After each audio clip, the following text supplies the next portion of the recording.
A Welsh boy through and through, our next speaker is a prolific content creator. He's a sociologist who takes a top-down view of society to consider the laws, policies, structures and ideas that work, whilst also considering the laws, policies, structures and ideas that don't. He's against the tyrannical ideologies that help increase the size and power of the corporation of government and supports the ideologies that empower the people. It is Ewan Jones.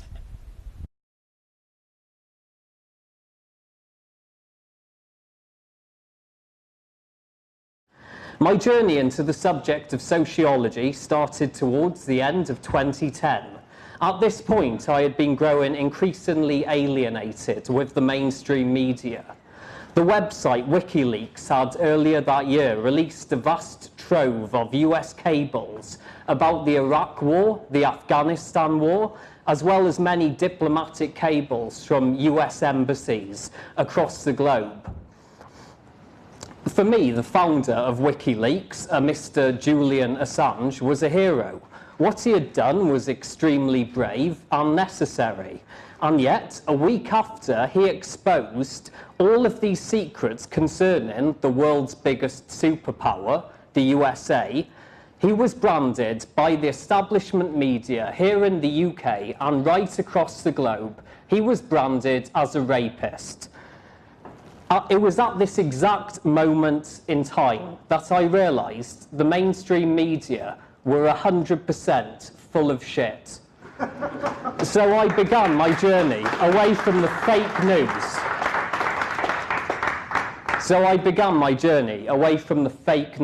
And towards the alternative media. For my first stop on this journey, I watched the fantastic documentary Zeitgeist Moving Forward. I found this film at once amazing and at the same time ridiculous. The director, Peter Joseph, creates a powerful narrative that highlights many of the major problems we see in the world today. He then comes up with a completely ludicrous solution to all the world's problems. It's basically communism with computers, and he calls it resource-based economy. I watch the other Zeitgeist films for their critique on society, and not for their promotion of resource-based economy. I also started reading books and watching videos by some of the major contributors to this series. I discovered Noam Chomsky, Richard Wilkinson, Michael Rupert, John Pilger, Gabor Mate, and Robert Sapolsky.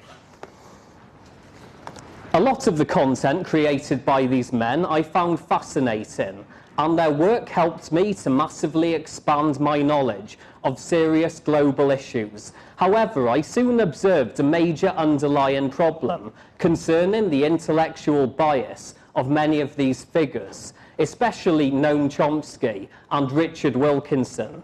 These two men were fully fledged socialists, and the others I listed were leaning in that direction. They were promoting massive government intervention in everyone's lives and government-enforced redistribution of wealth. I realised a lot of what these men were saying was complete crap, so I started reading various critiques of socialism and testaments to the free market. I read Friedrich Hayek, Ludwig von Mises, and Murray Rothbard, and I found this work a lot more logical and holistic. To me, the ideals of socialism reeked of hypocrisy and of fake morality, of pretending to do good while quite intentionally committing acts of despicable evil. I continued to scour the alternative media, and I moved away from its proponents of socialism. Towards the end of 2013, I discovered Stefan Molyneux, and then Karen Strawn. This was my introduction to the world of anti-feminism, and I was gobsmacked. I binge-watched her videos for around a month until I had consumed everything. This was by far the most powerful red pill experience I've ever had. In that month, the way I viewed the world was forever changed. A significant proportion of my programming by the establishment and mainstream media was broken, and there was no going back. I sat on this information for a long time because I knew if I started to tell the world about the evils of feminism, then people would call me a misogynist, a woman hater, and a Nazi. So for a while I became a keyboard warrior. I signed up to forums like A Voice for Men, Red Pill Reddit, and Women Against Feminism. I went onto these comment threads and ranted about the disgusting feminist movement. But it wasn't enough. I needed to meet other anti-feminists in real life and to become part of the movement. I got in touch with Mike Buchanan and he helped bring me into the fold. I did some leafleting for his 2015 Justice for Men and Boys election campaign up in Sutton in Ashfield. Has anyone got some water? Do you mind if can I grab this? Oh, yeah. We tried to get Mike elected as an MP for this constituency, and we nearly succeeded. Unfortunately, he was pipped to the post by the narrowest of margins by the Labour Party. Later that year, I went to a secret MRA gathering up in Oxford. It was a great day. I made a lot of contacts at this event, and I started going to Speaker's Corner with Rod and the rest of the London group. For those of you who don't know, Speaker's Corner is a tradition that has taken place since the 1800s. Every Sunday, the northeast corner of Hyde Park is turned into a free speech zone. People who go there can talk about whatever they choose. I started criticising feminism there 3 years ago. Some of the guys from the London group have been doing this at Speaker's Corner since 2010. I then started going to various anti-feminist protests, social events and conferences. Today, of course, is such an event. I've learned a hell of a lot in the last 3 years from being part of this movement, from giving my talks at Speaker's Corner, from debating people there, from talking to people at protests, conferences and other events, and then carrying on the chat at the bar afterwards. Focusing now on the wider picture, in the last few years we've seen a full-scale populist revolution across the first world, the rise of Trump in the USA, the emergence of the revolutionary figure Tommy Robinson here in the UK, the rise of the psychologist determined to rescue his subject from the clutches of evil Marxists, Jordan Peterson. We've had Brexit and the flourishing of nationalist movements across the first world. I started discussing these other important topics at Speaker's Corner and online, and I started going to other populist events, to film the events and to make contacts there. I'm constantly learning new information about these issues, and I've tried to amalgamate all I've learnt into my knowledge of the subject of sociology. I've been doing this for the last 8 years, ever since I realised the mainstream media was full of crap, and I embarked on my quest down the alternative media rabbit hole. So what have I learnt about feminism during this time? I've learnt that feminism is a worldwide, government-enforced, centrally planned hate industry that screws men over unfairly and unfairly advantages women wherever it can.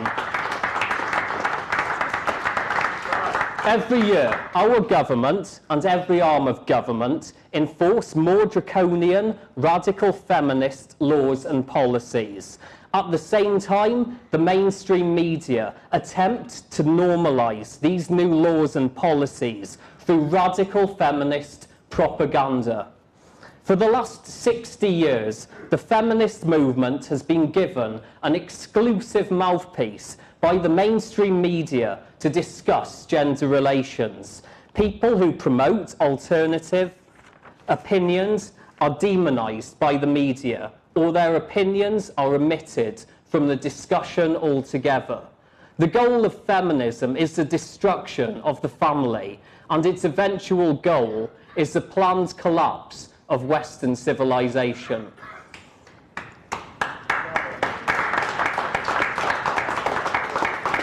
The keystone of any civilization is the family. If a society promotes the cultivation of strong and stable families, then that society has the foundation it needs to achieve long-term survival and prosperity. If within a country, most of the population marry and start families, and they bring up their children in a loving household, in a stable environment, then the generation they create will become strong and healthy. The new generation will have the tools they need to run their society well. And if most of them marry and start families, and they bring up their children in a loving household, in a stable environment, then the torch is passed down from generation to generation. The society survives and it prospers.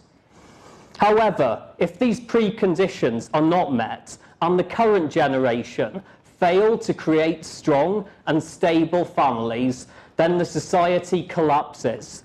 This collapse is happening right now in the UK and across the First World due to the vast damage caused by the disgusting movement of feminism. Ever since the 1960s, feminism has been doing all it can to destroy British society. This movement creates and presides over our man-hating legal system, the British family court system, the criminal justice system, and the police force.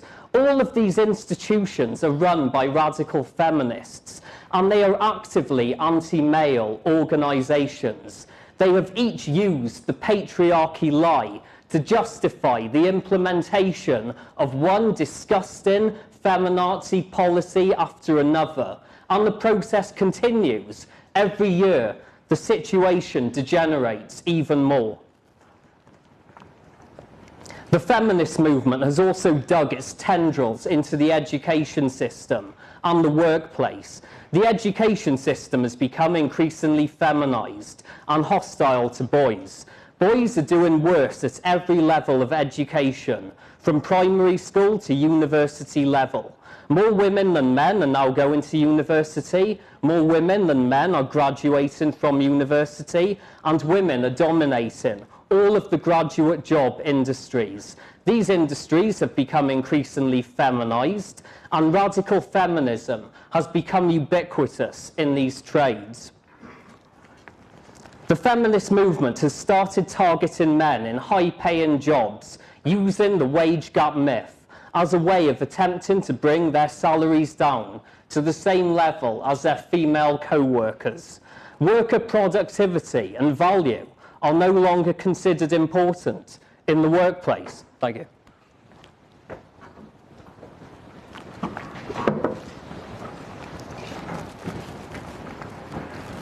Where was I? Yeah, I'll just do that line again. Worker productivity and value are no longer considered important in the workplace. Everything is about female entitlement and equality of outcome. The Me Too movement has also spiraled wildly out of control, with its insane focus on minor sexual harassment and inappropriate behaviour at work. Now every perceived micro-transgression by a man against a woman in the workplace has become a silver bullet the woman can use to harm the man and his career whenever she wants to. The impact of feminism on the UK in the last 50 years has been a massive fall in marriage and birth rates. In 1972, there were 426,000 marriages in England and Wales. In 2015, there were 239,000 marriages. In 1964, the UK birth rate was 2.93 children per woman. In 2017, this figure had fallen to 1.76 children per woman. If we consider that we've had mass uncontrolled immigration to the UK since 1997, and some of the immigrant groups here have traditional values, and they have high marriage and birth rates, and they want absolutely nothing to do with feminism, then we see that for the indigenous British people, the fall of marriage and birth rates is even greater than the statistics suggest. The impact of feminism on the education system and the workplace is that they have both become radical feminist institutions. They've become intolerant of men. They've also become massively unproductive. Feminism has turned the education system and the workplace into crumbling edifices. I believe the burgeoning force of world government has been responsible for promoting feminism across the world for the last 60 years. And the plan is to destroy Western civilization so that globalist interests can profit from its collapse. I believe in the UK and across the First World, feminism must be destroyed, and a return to traditional values is essential if Western civilization is to have a future. That's my talk. I discuss feminism and, more generally, my insights into the subject of sociology in my YouTube videos. Check out the channel. I've left a card on each of your seats, and you know, now that my talk is done, I'll be at the bar. So thank you. Cheers, guys.